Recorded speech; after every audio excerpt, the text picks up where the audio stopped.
Em poucas palavras.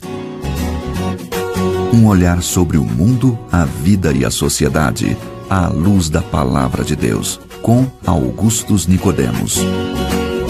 Olá, você que nos acompanha no programa Em Poucas Palavras. Estamos aqui mais uma vez, graças a Deus, pela bondade do nosso Deus. Estamos começando mais um destes programas que tem sido uma bênção para nós e certamente para você também.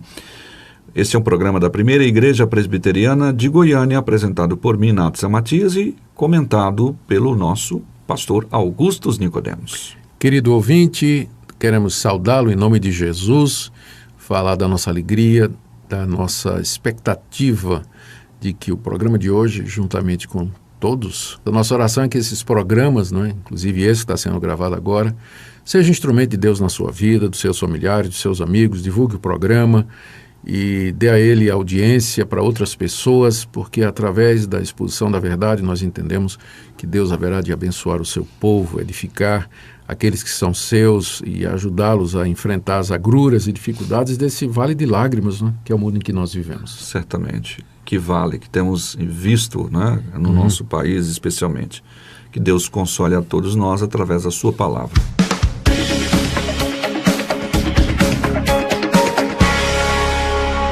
Estamos numa série de programas nos quais estamos tratando da doutrina da salvação a partir da visão bíblica reformada. Então você fique atento em mais um programa desta série e hoje vamos falar sobre esse chamado de Deus de forma eficaz na vida das pessoas. Fique aí atento.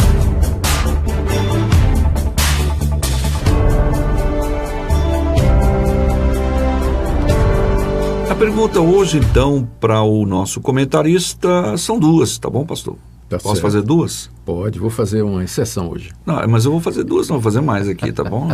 Tá certo. Vamos começar com essas duas. Por que algumas pessoas aceitam o evangelho e outras não?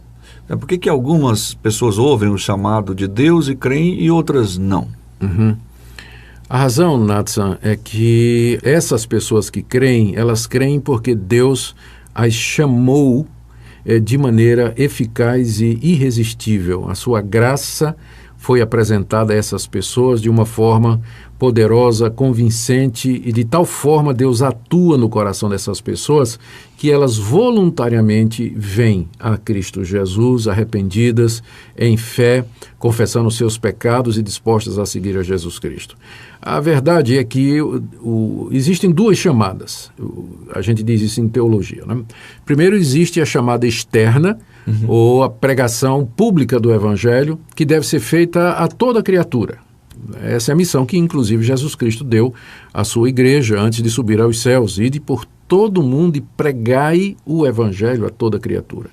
Então, sem distinção. Sem distinção. Então, essa pregação pública, externa, mundial, universal do Evangelho, que a gente denomina de chamada externa e geral. Ou seja, na pregação do Evangelho, nós chamamos os homens a se arrependerem dos seus pecados, a virem a Cristo pela fé, para que recebam perdão e escapem da condenação justa, pelos pecados cometidos diante de Deus. Então, essa é a chamada externa que vai para o mundo todo, que é dirigida ao mundo todo. Junto com a chamada externa, vai a chamada interna ou chamado eficaz, ou seja, através da pregação do Evangelho, o Espírito Santo fala ao coração dos eleitos de Deus de tal forma que a pessoa, assim tocada pelo Espírito Santo, ela entende, ela crê, ela se arrepende, ela é regenerada, ela é transformada internamente e ela voluntariamente vem em resposta ao chamado de Deus. Eu não gosto de dar exemplo da minha vida, mas talvez ajude aqui nesse instante. Eu cresci dentro de uma igreja evangélica, meus pais eram crentes e me ensinaram o caminho do Evangelho. Eu ouvi o chamado, eu fui chamado através do Evangelho desde criança. Eu vi as pregações do meu pastor, nós tínhamos conferências missionárias na minha igreja, onde eu cresci, lá no Recife, onde grandes evangelistas eram convidados, inclusive evangelistas internacionais, que vinham pregar o evangelho ali. Eu participava daquilo, ouvia o evangelho, o chamado do evangelho, Mas aquilo, as palavras não me tocavam, elas não faziam efeito em mim. Sim. E às vezes eu estava ali no culto, nas programações, mas minha cabeça estava em outro lugar, a pessoa estava falando, fazendo apelo. Aquilo não tocou nada, não mexia nada, não fez nenhuma alteração. E eu fui crescendo na igreja, né, ouvindo esse chamamento, mas não tinha nada no meu coração, não havia nenhuma transformação. Tanto é que quando eu completei 16 anos, 17 anos de idade, eu fui me desligando, né, da igreja. Eu já afastando mesmo. Me afastando, eu já não estava mais conectado emocionalmente com a igreja. Aí, à medida que eu cresci, fui crescendo, eu fui parando de frequentar a igreja, comecei a andar com mais companhias e comecei a seguir os desejos do meu coração. De vez em quando, eu ainda voltava para a igreja. E ainda ouvia a pregação do pastor, mas aquilo não fazia a menor diferença. Né? Me lembro uma vez que eu comecei a namorar uma moça que tinha alguma influência evangélica. E nós fomos juntos assistir um grande evangelista que foi pregar lá no centro de convenções na cidade do Recife. Eu me lembro, né, das experiências que ele contou, da pregação poderosa, e no meio da pregação eu simplesmente me voltei para minha namorada e disse, vamos embora, eu não quero ouvir isso não, isso está me incomodando. Eu resisti, está chato, eu saí. Né? Eu me lembro de outra experiência, Nathan, em que eu fui para um acampamento da mocidade, né, um retiro espiritual dos jovens da minha igreja. E eu tinha o quê? Eu tinha uns 20 anos de idade, mais ou menos. Né? E eu fui porque tinha muitos jovens lá, eu estava interessado em algumas meninas que estavam lá e tal. E à noite era obrigado a participar do culto, né? Uhum. E naquela noite falou o pastor Vadislau Gomes, que é o pai do Davi Charles Gomes, que hoje é chanceler da Universidade Mackenzie. E aquela pregação começou a mexer comigo, eu me levantei e eu saí, não esperei terminar não. Está incomodando. Está incomodando, aí sentei no campo de futebol e fiquei lá pensando, e aí um evangelista americano que estava presente lá, chamado George Tice, ele já faleceu. O Jorge chegou ao meu lado, sentou ao meu lado e durante 1 hora mais ou menos ele tentou me levar a Jesus Cristo. Uhum. Ele falou do Evangelho, falou que eu era um pecador, que eu precisava me converter. Eu me levantei, eu disse que eu não queria aquilo, peguei a minha condução e fui embora do acampamento. Sim. Então eu fui chamado externamente, a palavra veio para mim muitas vezes. 2 anos depois dessa experiência, numa noite de angústia, de desespero, eu estava emocionalmente destruído, né, por dentro, não tinha sentido minha vida, né? Tinha tentado várias coisas para dar significado à minha vida, uma vida dissoluta, carro, velocidade, motocicleta, tudo isso, né, eu tinha tentado e nada realmente satisfazia meu coração. Então, numa noite de setembro de 77, eu estava resolvido a dar fim à minha vida. Sim. Naquela noite, quando eu fui ao quarto do meu pai procurar uma arma, que eu sabia que meu pai tinha uma arma lá, né? Naquele tempo não havia tanta dificuldade em que as pessoas portassem a arma e tudo mais em casa e tudo, eu sabia que ele tinha uma arma lá. Encontrei minha mãe sentada na cama, não é? E ela estava lendo a Bíblia. E ela percebeu que eu estava transtornado, né? Transtornado. Uhum. E ela disse, meu filho, o que é que está acontecendo? Eu comecei a desabei a chorar. E ela disse essas palavras, Nathan, vamos orar. Nathan, essas 2 palavras, elas entraram no meu coração com um poder, com uma força, como nenhum daqueles sermões que eu vi minha vida toda. Aí. Ali naquele momento, o Espírito de Deus me chamou eficazmente através do chamado da minha mãe. E ali, naquela hora, eu elevei meu pensamento a Deus. Pela primeira vez na minha vida, eu orei, de fato, né? Busquei a Deus e caiu um peso de 200 quilos das minhas costas. Senti alívio, perdão, chorei muito naquela noite, minha vida mudou.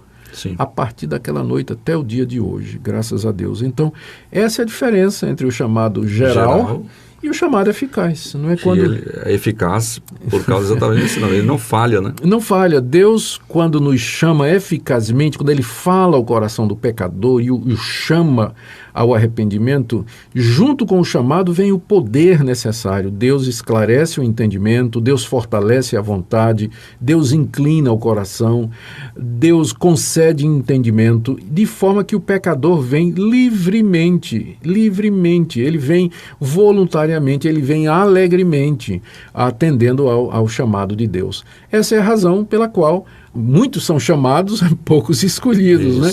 A pregação, a chamada externa é geral, mas a chamada interna, eficaz do Espírito Santo, ela é feita por Deus no coração dos eleitos. E não há injustiça nisso, né? Porque Deus não é obrigado a chamar ninguém, nós não merecemos ser chamados por Deus. E aí fica aquela dúvida, né, que sempre fazem, bom, já que assim, qual que é a culpa das pessoas que não são chamadas eficazmente? Né? Elas não serão responsabilizadas e culpadas diante de Deus porque não responderam, mas elas serão responsabilizadas e culpadas pelo seu pecado, né?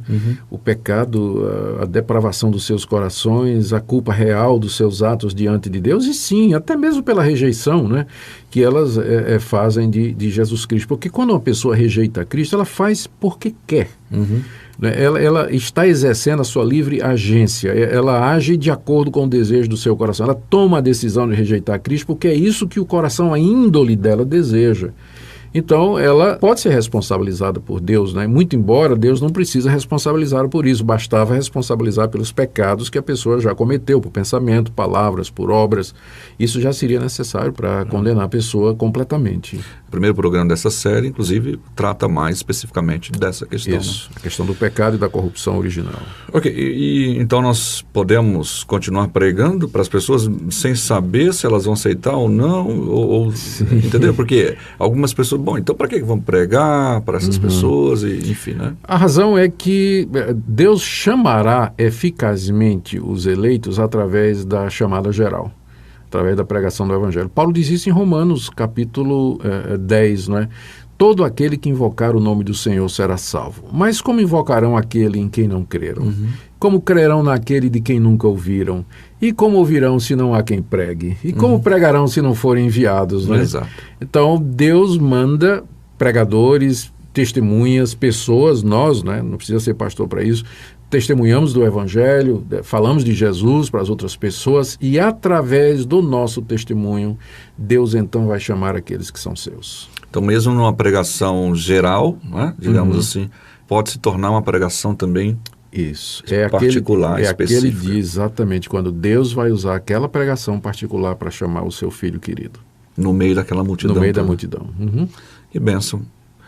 Fiquei emocionado aí com a sua história. Muito legal. Eu não tinha planejado contar não, mas na hora eu achei que talvez ajudasse a ilustrar. É interessante, né? Porque muita gente passa por isso, né? Eu também já tive as minhas desventuras, digamos assim. Eu nasci num lar evangélico, mas como dizem, né? Filho de peixe é peixinho, mas filho de crente não é crentinho, é cretino muitas vezes, né? Já ouvi essa. Já dizem. Pois é, então, obrigado por compartilhar conosco o seu testemunho, para ilustrar essa questão do chamado eficaz, da pregação que encontra aqueles que precisam ser encontrados. Agradecemos muito a sua audiência e até o próximo programa, pastor. Querido ouvinte, obrigado, como o Nathan já disse, por escutar o nosso programa.